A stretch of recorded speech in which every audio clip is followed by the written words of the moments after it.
Respect is a big thing in an evolving family. It's also a big thing in a family that is not evolving at the other end of the spectrum. And respect has so many pieces in it. It's going to be hard for us to talk about this in a way that absolutely makes sense to everybody, I think, but I am going to give this a try. So when we respect one another as an evolving family member, we recognize the individual and we honor that person.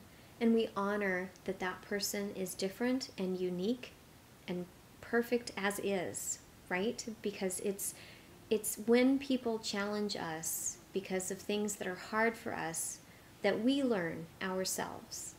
And those are the lessons in life. So embracing those challenges as being things that really enrich us ultimately, and respecting that people bring those to us at different times in our lives when we need them.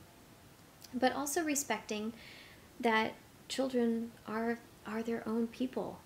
They have free will. They have boundaries. They have things that are areas of comfort and areas of discomfort for them. And just because they are small or young or nonverbal or not able to get up and walk around does not mean that we owe them any less respect. It is so easy to see examples of where lack of respect is prevalent in families, especially from parents to children. And it's really disheartening.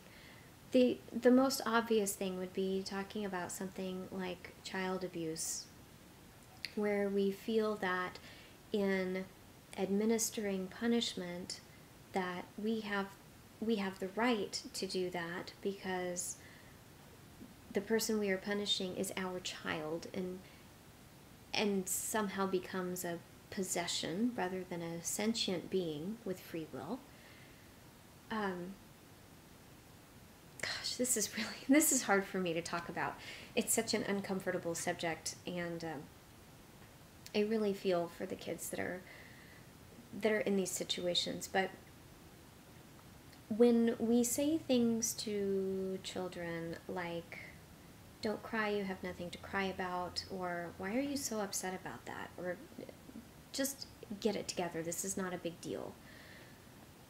Those kinds of things, they seem harmless, and they are things that you will hear in any grocery store, in any discount store, in any playground, on any given day, because they're normal things in this culture for parents to say to kids. What that says to the child is, your feelings are irrelevant. They don't matter. They're not correct. They don't match with what really should be happening here. So you need to figure out how to change, because the way you are doesn't make sense to me, and I don't respect that person. That's the message that the child hears. And it's so funny to me that we routinely talk down to our kids, especially the very, very young kids, because they don't have the ability at that point to talk back to us in a way that makes sense. But we don't do the same thing to people that are in a position of authority over us. You wouldn't catch an adult talking like that to a boss unless it's an extreme circumstance. It's just not common.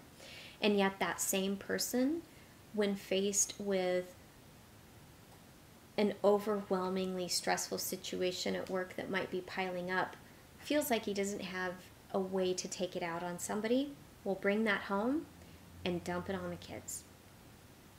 And say things to the kids that he would never say to a peer or a superior. But it feels okay for him to say it to his kids. In an evolving family, that doesn't happen. In an evolving family, everybody recognizes that everybody else matters, that everybody else has a voice, that everybody else is significant, no matter how old they are.